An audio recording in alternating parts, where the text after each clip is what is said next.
Hey guys, welcome to another knife overview. I'm Jake, and we're here talking about the revised A.G. Russell Boxcar Jack. This is a cool little knife.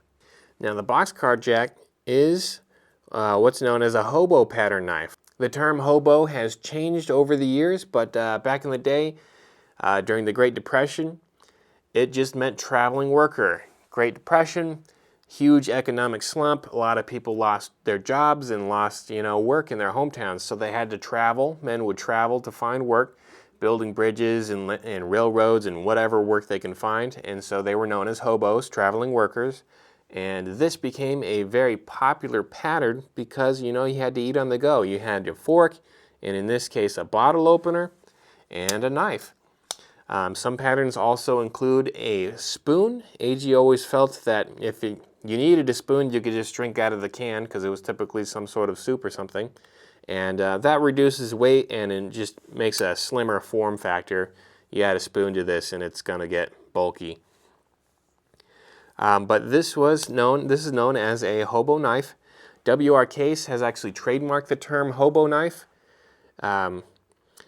Certainly one of the earlier adopters, but we've called ours the Boxcar Jack.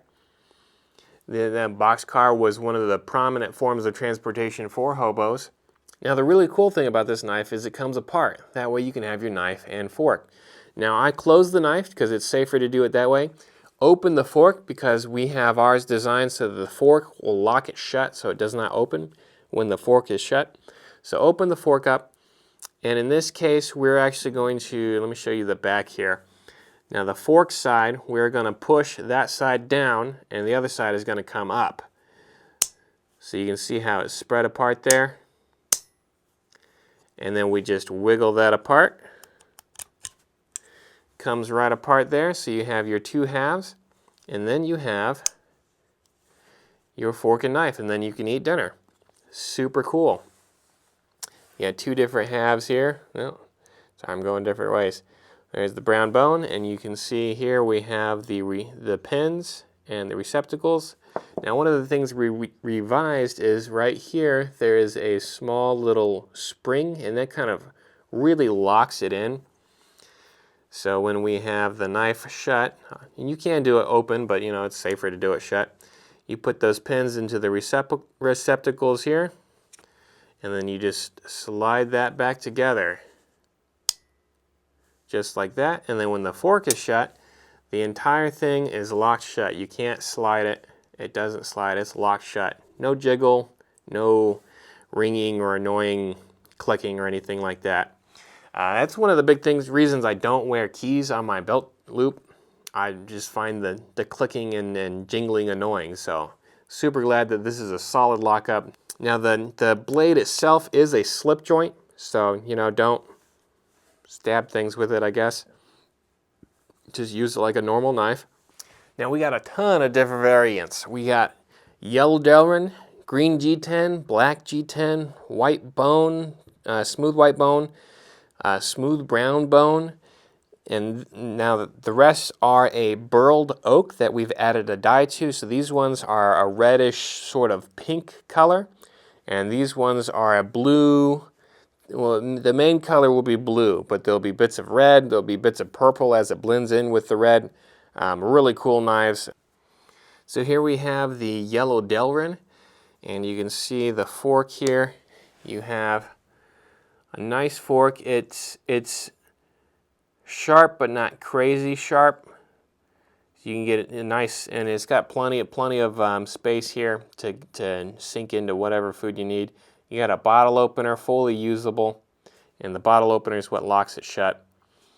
Little nail nick on the fork to get it open. And so when you look at the blade with it shut, you can see you have easy access to both nail nicks. You do have the squares right there, and they are squared off so that when the blade comes together here, you're getting a solid transition. Nice transition on the springs there. Oh, let me get the light there. And you see there's a little crack just in the middle where the knife actually separates. But overall, really nice workmanship here. Very clean on the inside. cleaned out and shiny. Now the blade has just a slight hollow grind. You can see as the light transfers there. You have a nice clip point blade with a little bit of belly. You get a sharpening choil there, A.G. Russell there. This is made in China with an 8CR 13 MOV stainless steel. That's a nice steel, holds its edge fairly well, sharpens up really well. Especially with our heat treatment, we get really good feedback on our heat treatment. And we're very tenacious with our heat treatment. We take the heat treatment very seriously. We think the heat treatment is just as, if not more important than the steel itself. You get nice heavy-duty bolsters on here. It's coming in about 3.5 ounces, give or take, depending on the handed material. Changes slightly. Closed, we're talking about 3 3/4 inches long, closed.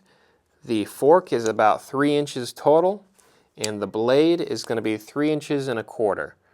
So you get a nice usable blade here. Get it to focus. This is the green G10.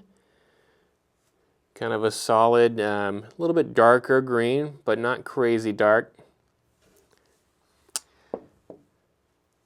Then we have a nice looking black G10. We have a smooth white bone. You can see this bone is a little speckled there. And that's my preference. I like bone with a little character, but you can also get some of the bones will have like a more creamy color, kind of a creamy white. Maybe small hints of a light yellow. Kind of that, that cream color. So you get some variation in the bone. Here is a smooth brown bone. And this one's a really nice uniform color. And here is another smooth brown bone. This one's got some darker splotches in it, which I personally lean towards the ones with a little more character.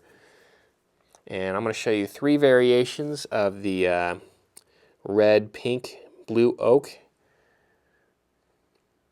The pink, blue oak. You get some nice reds and like a deep violet sort of color there.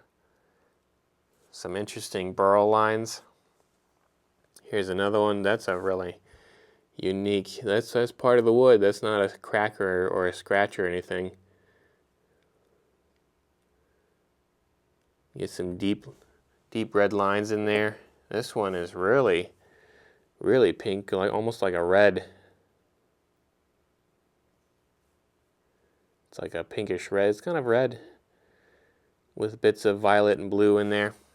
And then here we have the blue oak. And these ones are really cool. They get some interesting swirls in there. I have no idea the exact process on mixing those. But really cool blue oak material. I think this wood is fantastic looking. It really reminds me of like a Van Gogh Starry Night. And I've always loved that painting. And that's what this reminds me of. I'm tempted to buy a bunch of these, so I have some variation. But I do really like the brown bone as well. I think that's a really nice combination there. Thanks for watching, guys. Let me know in the comments what you think of this knife. I will put in the description a link to this knife so you can check it out. And as always, stay safe, stay sharp, and have a good one.